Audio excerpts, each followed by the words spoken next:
வணக்கம். நான் சுதீர் ஸ்ரீனிவாசன். இது என்னுடைய லாங் ரிவ்யூ. இந்த வாரம் நான் லாங்காக ரிவ்யூ பண்ண போற படம்னு சொல்றதுக்கு முன்னாடி நீங்க என்ன யோசிச்சிருக்கீங்கன்னு தெரியும். ஊர்ல என்னென்னலாம் நடந்துகிட்டு இருக்கு? இதுல இவரு பாட்டுக்கு ஜாலியா படத்துக்கு போறாரு, அத பத்தி பார்க்குறாரு, பேசுறாரு அப்படின்னு நெனச்சிட்டு இருக்கீங்கல்ல. But it's okay. அவங்க அவங்க வேலைய பார்க்குறாங்க. நம்ம நம்ம வேலைய நம்ம பாட்டு பார்க்கணும்ல. ஆம், நான் பார்த்த படத்த டைரக்ட் பண்ணியிருக்கிறவங்க ரத்னகுமார், நடிச்சிருக்கிறவங்க விது, பிரீத்தி அஸ்ரானி. மியூசிக் எனக்கு ரொம்ப புடிச்சது இந்த படத்துல. அந்த மியூசிக்குக்கான காரணம் of course the ever reliable Sean Roldan. படத்தின் பெயர் 29.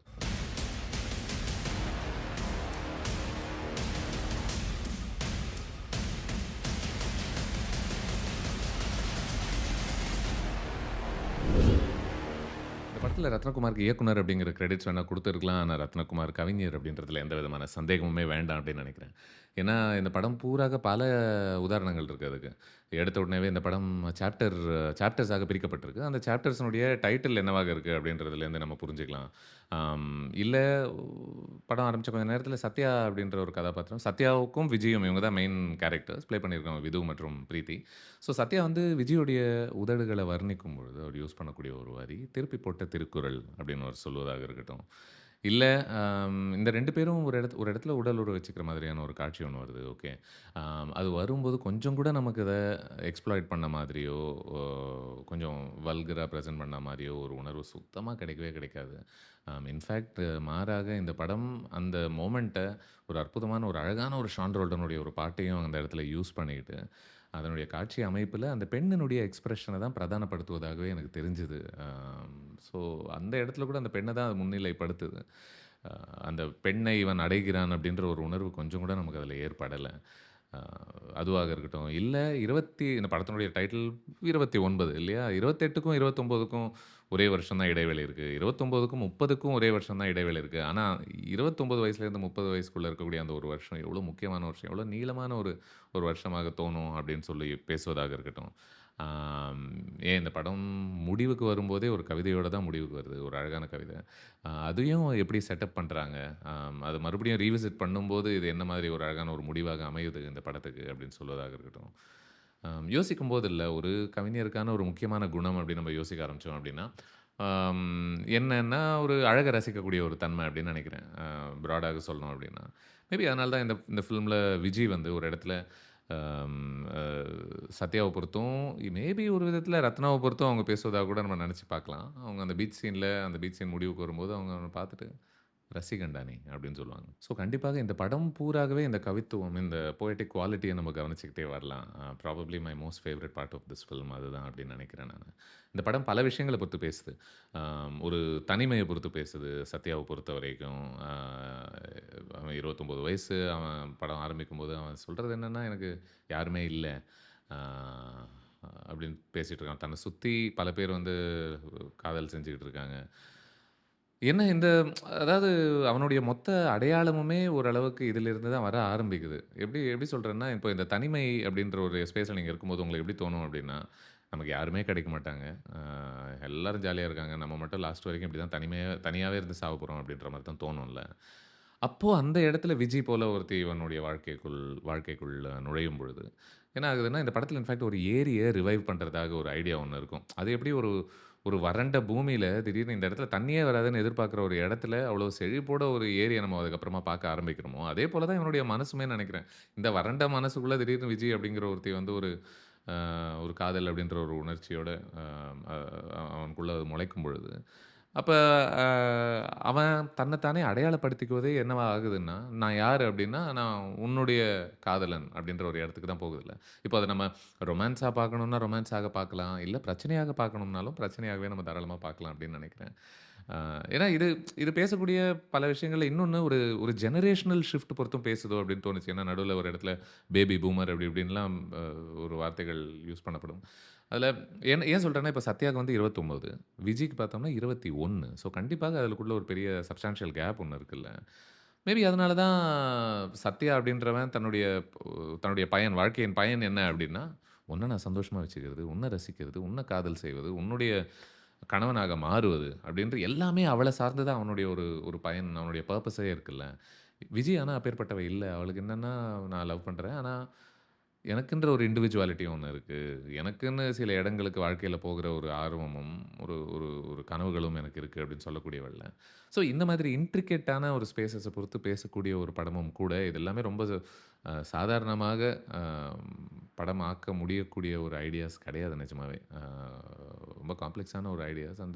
இத இத அணுகலாம் அப்படின்னு பண்ண அந்த முடிவு இருக்குல்ல, கொஞ்சம் தைரியமான ஒரு முடிவு தான். ஏன்னா, நீங்க இந்த மாதிரி ஹெவியான காம்ப்ளெக்ஸான ஸ்பேஸஸ்லாம் அணுகும்போதுல்ல, இந்த படம் எதை நோக்கி சென்று கொண்டிருக்கிறது அப்படின்ற ஒரு ஒரு சின்ன ரெஸ்ட்லெஸ்னஸ் வருவதற்கு வாய்ப்பு கண்டிப்பாக உண்டு அப்படின்னு நெனைக்கிறேன்.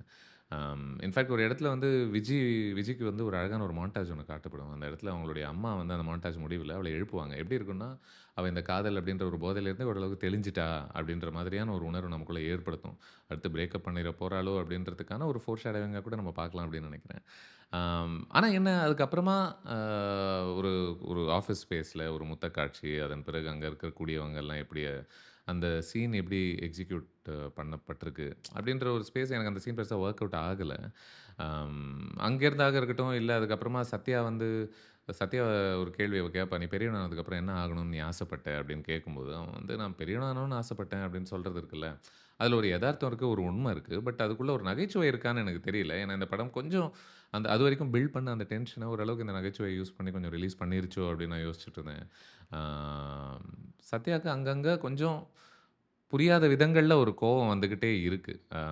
அத என்னால முழுசா புரிஞ்சுக்க முடியல. அதனுடைய ஆ அது அது எங்கேருந்து வருது? ஏன் இவன் இப்படி இருக்கான்? அப்படின்றது. அவன் கொஞ்சம் இன்ட்ரோவர்ட்டடாக காட்டப்படுறான். அத நான் முழுசா நம்புனேனான்னு எனக்கு தெரியல.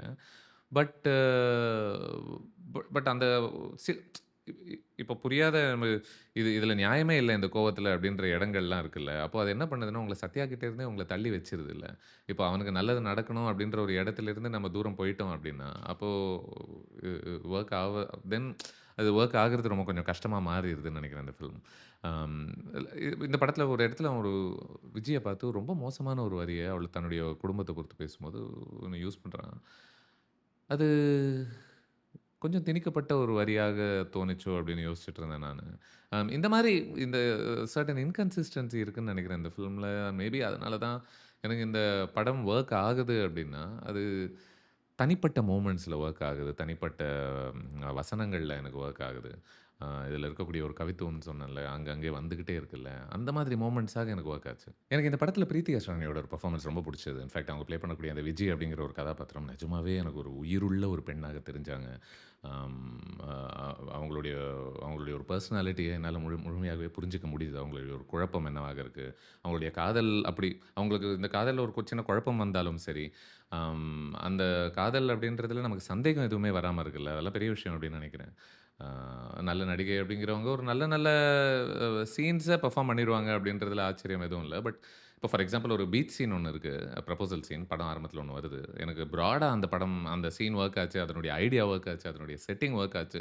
பட் எனக்கு கொஞ்சம் ஒட்டாத ஒரு இடம் அப்படின்னு சொன்னா, அ ப அந்த இடத்துல விஜய வந்து கொஞ்சம் ஸ்க்ரீச்சியா, கொஞ்சம் கேர்லியா கேர்லியான்னா எப்படி சொல்றேன் அப்படின்னா, இப்போ நம்ம படங்கள் பார்க்குதுல, அவள வந்து ஒரு ஒரு ஆல்மோஸ்ட் ஒரு குழந்தைத்தனம் போல ஒரு கிக்லியா மாத்தக்கூடிய ஒரு ஸ்பேஸ்க்குள்ள தள்ளுது. தள்ளும்போது கூட பிரீத்தி அத வொர்க் பண்ண வைக்கிறாங்கன்னு நெனைக்கிறேன். அத வைக்க முடியுது அவங்களால. அம் ஆனா அந்த சீன் பொறுத்து பேசும்போது எப்படி ஷான் ரோல்டனோடைய அவருடைய இசைய பத்தி பேசாம இருக்க முடியாது. முடிஞ்ச உடனேவே பூப்பாடல் அப்படின்ற ஒரு பயங்கரமான அழகான ஒரு பாட்டு. அதுல ஒரு ஒரு நிதானம் இருக்கு அந்த பாட்டுல. ஒரு அவசரமின்மை. நீங்க அந்த அந்த பாட்டே ஆல்மோஸ்ட் உங்கள எப்படி என்கரேஜ் பண்ணுது அப்படின்னா, எப்படி இந்த இடத்துல சத்யாவும், விஜயும் இந்த மொமெண்ட்ல இருக்காங்களோ, இந்த இந்த மொமெண்ட்டுடைய ஒரு அழக ரசிக்கிறாங்களோ, அதுக்குள்ள ஃபுல்லா சப்மிட் ஆறாங்களோ, அதேபோல நீங்களும் ஆகுங்களேன். லிவ் இன் த மொமெண்ட் அப்படின்ற ஒரு உணர்வையே எனக்குள்ள ஏற்படுத்துச்சு அந்த பாட்டு. நான் ஏற்கனவே பேசும்போது இது நெறைய டாபிக்ஸ பொறுத்து பேசுது அப்படின்னு சொன்னேன். நெறைய காம்ப்ளெக்ஸான டாபிக்ஸ். அதுக்குள்ள இன்னும் கொஞ்சம் சேர்த்துக்கலாம் அப்படின்னா, இந்த படம் வந்து ஆஃப் கோர்ஸ் என்னென்னலாம் முக்கியமா பேசுது அப்படின்னா, இப்போ விஜய் மற்றும் சத்யா உறவுக்குள்ள இருக்கக்கூடிய சிக்கல்கள் பேசுது. அந்த காதல் கதையினுடைய ஏற்றத்தாழ்வுகள் பொறுத்து பேசுது. இந்த 2 கதாபாத்திரங்கள் சார்ந்த அவங்க பெற்றோர்கள் சார்ந்த பிரச்சனை என்ன அப்படிங்கிறத பொறுத்து இந்த படம் பேசுது. இது நடுவுல ஒரு ஒரு ஏரிய ரிவைவ் செய்வது எப்படி? அதுக்குள்ள இருக்கக்கூடிய அரசியல் சிக்கல்கள் என்ன? அப்படின்றத பேசுது. அரசியல் அப்படின்னு நம்ம பேசினா, அப்போ அரசியல்வாதி சார்ந்த கெட்டவர்கள் இருக்கத்தான் செய்வாங்க. அத சார்ந்த கொலை முயற்சிகள் நடக்கத்தான் செய்யும். அதை சார்ந்த ஸ்டண்ட் காட்சிகள் எடுக்கத்தான் படும் அப்படின்றதெல்லாம் இருக்குல்ல. எனக்கு இந்த ஆங்கிளே எந்த அளவுக்கு ஒட்டிச்சு உட்காந்துச்சு அந்த ஃபிலிம்குள்ள அப்படின்ற ஒரு கேள்வி இருந்துகிட்டே இருந்துச்சு. ஏன்னா, ஏன்னா இது முக்கியமாக சத்யா மற்றும் விஜய் சார்ந்த ஒரு சென்சிட்டிவான ஒரு ஒரு ஃபில்ம். அவங்களுடைய ஒரு ரிலேஷன்ஷிப் சார்ந்த ஒரு ஃபில்ம் அப்படின்னும் பொழுது, இது கொஞ்சம் நம்மள அ அ டிஸ்ட்ராக்ட் தான் பண்ணுது அப்படின்ற மாரி தான் நான் நினைக்கிறேன் நானு. அ சில நகைச்சுவை முயற்சிகள் கூட எனக்கு முழுசா இந்த படத்துக்குள்ள உட்காந்துச்சா, ஒர்க் ஆச்சா அப்படின்றது எனக்கு தெரியல. படம் சார்ந்து ஒண்ணு முக்கியமாக சொல்லணும் அப்படின்னா, 2 பேர சார்ந்து எடுக்கப்பட்ட ஒரு படத்துக்குள்ள இல்ல ஒரு பெரிய ஆறுதல் இருக்கிறதாகவே நான் பார்க்குறேன் பார்வையாளருக்கு. என்னதான் சத்யா கொஞ்சம் அப்படி இப்படி இன்கன்சிஸ்டன்ட்டா இருந்தாலும் சரி.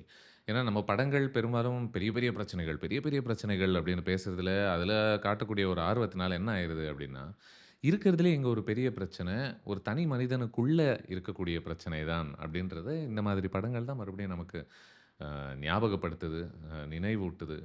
அ 29 வழியாக நம்ம ஒரு 2 இதயங்கள புரிஞ்சுக்க முயற்சி பண்றோம். பிரீத்தியுடைய மனசு என்னவாக இருக்கு, பிரீத்தி ப்ளே பண்ணக்கூடிய விஜயோடைய மனசு என்னவா இருக்கு, சத்யாவுடைய மனசு என்னவா இருக்கு அப்படின்னு. இப்ப இதயம் அப்படின்னு சொல்லும்போதில்ல, நம்ம யூசுவலா வரையக்கூடிய ஒரு இதயம் இந்த சிம்ப்ளிஸ்டிக்கான இந்த மாரி ஒரு இதயம் தான் நம்ம வரைவோம்ல. கிரீட்டிங் கார்ட்ஸ்ல வரக்கூடிய ஒரு இதயம். இந்த படமே அத பொறுத்து அத ரெஃபரன்ஸ் பண்ணுது. அம் பட் இந்த படம் பேசக்கூடிய ஒரு இதயம் வந்து ஓரளவுக்கு என்ன சொல்றது, ப்ளாக்ஸ் நிறைஞ்ச, கொஞ்சம் ரெகுலரா அப்படியே பெர்ஃபெக்ட்டா அடிக்கக்கூடிய ஒரு இதயமா அப்படின்ற ஒரு கேள்வி இருக்கு. இது வந்து இன்ஃபாக்ட் அதனால தான் ஒரு சீன்ல ஐ திங்க் மண்ல வந்து சத்யா வரைஞ்சிட்டு இருக்கும்போது கூடல்ல, அவன் வரையக்கூடிய ஒரு இதயம் வந்து இந்த கிரீட்டிங் கார்ட் இதயம் கிடையாது. அவன் ப்ராப்பரா ஏதோ பயாலஜி கிளாஸ்லேருந்து கத்துக்கிட்ட மாதிரி இந்த வென்ட்ரிக்கிள்ஸ், ஏயோர்டாஸ் இதெல்லாம் சேர்த்து ஒரு இதயத்த ஒண்ணு வரைவான். அப்படியாக இந்த படம் முக்கியமா எது சொல்லுது அப்படின்னு எனக்கு தோணுச்சுன்னா, உன்னத்த ரசிக்கணும் அப்படின்னா, ஏன்னா இந்த படம் ரசனையை பொறுத்தும் கூட இல்ல. உன்னத்த ரசிக்கணும் அப்படின்னா, அத பயங்கர எக்ஸாஜரேட் பண்ணி, பயங்கர ரொமான்டிசைஸ் பண்ணி, அதனுடைய நிஜத்தனத்திலிருந்தே அத விலகி வச்சு தான் அத ரசிக்கணும்ன்ட்டு கிடையாது. அது நிஜமாக என்னவாக இருக்கோ, அதுக்குள்ள இருக்கக்கூடிய சிக்கல்கள், அதுக்குள்ள இருக்கக்கூடிய ஒரு அழுக்கு, அதுக்குள்ள இருக்கக்கூடிய பிரச்சனைகள், அதெல்லாம் சேர்த்து கூட அதனுடைய அழகுத்தன்மைய நீங்க ரசிக்கலாம் அப்படின்னு சொல்லக்கூடிய ஒரு ஃபில்மாவே பார்த்தேன் நான். 29 போல படங்கள்லாம் என்ன பண்ணுது அப்படின்னா, உங்களுக்கு சகஜமாக படங்கள்ல கிடைக்காத சந்தோஷங்கள்லாம் உங்களுக்கு அது குடுக்குது அப்படின்னு நினைக்கிறேன். ஒரு எக்ஸாம்பிளா சொல்லணும் அப்படின்னா, ஒரு இடத்துல வந்து விஜய் ஒரு முக்கியமான ஒரு மீட்டிங்க மறந்துருவா. சத்யாவோட அப்பா, அம்மாலாம் வெயிட் பண்ணிட்டு இருப்பாங்க. அவ அது போகாததுனால, ஆம் ரொம்ப அசிங்கப்படுத்துவான் சத்யா, விஜய. அதாவது ரொம்ப கேவலப்படுத்துவான்.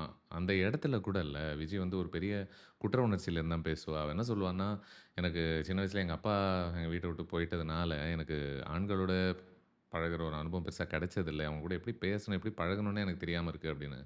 ஏன் சொல்றேன் அப்படின்னா, யூசுவலா இதனுடைய இன்வெர்ஸ தான் நம்ம படங்கள்ல பார்த்துருக்கோம். என்ன அப்படின்னா, ஆண்கள் இந்த பொண்ணுங்க கூட எப்படி பேசுறதுன்னே தெரியல மச்சான் அப்படின்றத தான் சொல்லுவாங்க. ஆனா எப்படின்னா, அது தான் முன்னேறணும், தான் கத்துக்கணும், தனக்கு ஒரு குற்ற உணர்ச்சியிலேருந்து அத பேச மாட்டாங்க. அத வந்து அவளுங்க பைத்தியம் அப்படின்ற மாதிரியான ஒரு ஸ்பேஸ்ல இருந்து தான் பேசி நம்ம பார்த்துருக்கோம்ல படங்கள்ல. ஆனா இந்த 29 போல படங்கள் தான் இத ரொம்ப டெண்டராக அணுகுதுன்னு நெனைக்கிறேன். இந்த மாதிரி பல சென்சிட்டிவான வல்னரபிள் போர்ஷன்ஸ் இருக்கதுனால தான், இந்த படம் முழுமையாக உங்களுக்கு வொர்க் ஆச்சா? அப்படின்ற ஒரு கேள்விய தாண்டி, சின்ன சின்ன இடங்கள்ல எனக்கு முழுமையாக வொர்க் ஆச்சு அப்படின்னு சொல்றதுல எனக்கு எந்த விதமான ஆட்சேபனையுமே இல்ல. இது என்னுடைய லாங் ரிவ்யூ ஆஃப் ரத்னகுமார் இயக்கத்தில வெளிவந்திருக்கிற 29. இந்த படம் நீங்க பார்த்தீங்க அப்படின்னா, ஆஸ் யூசுவல் காமெண்ட்ஸ்ல உங்களுடைய தாட்ஸ் என்ன அப்படின்றத ஷேர் பண்ணுங்க. ஷான் ரோல்டன் மியூசிக் எனக்கு ரொம்ப புடிச்சது. கண்டிப்பா இந்த ஆல்பம தேய் தேய்ன்னு தேய்க்க போறேன் அடுத்து வர சில நாட்கள்ல நெனைக்கிறேன். ஆதரவுக்கு நன்றி. மறுபடியும் இன்னொரு லாங் ரிவ்யூக்கு உங்களை சந்திக்கும் வரை நன்றி, வணக்கம்.